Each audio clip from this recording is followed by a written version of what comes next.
Over the last month, we've been looking through the book of Daniel.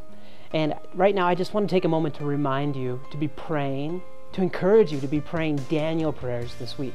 We just got done looking at Daniel chapter 9, verses 1 through 19, and we see Daniel praying in a specific way.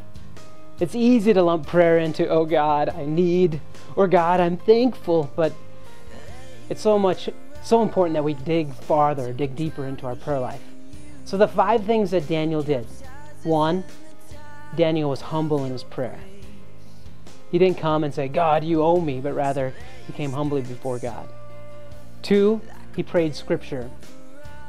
Pray scripture that you've memorized. Pray scripture that you're reading. Pray scripture that you remember kind of the story. Remember to bring scripture into your prayer. Daniel prayed confession.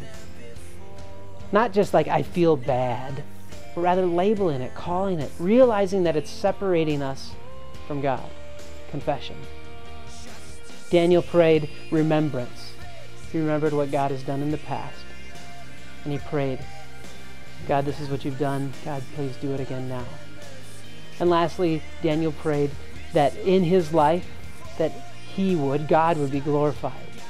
Through his people, that God would be glorified. Not God bless me, God make everything easy, God meet my need, but rather that in the midst of all this, Lord, let you be glorified. That you would be glorified. I'd encourage you, pray Daniel prayers. Humble, praying scripture, confession, remembering, and that God would be glorified. Pray a Daniel prayer this week. We'll see you soon.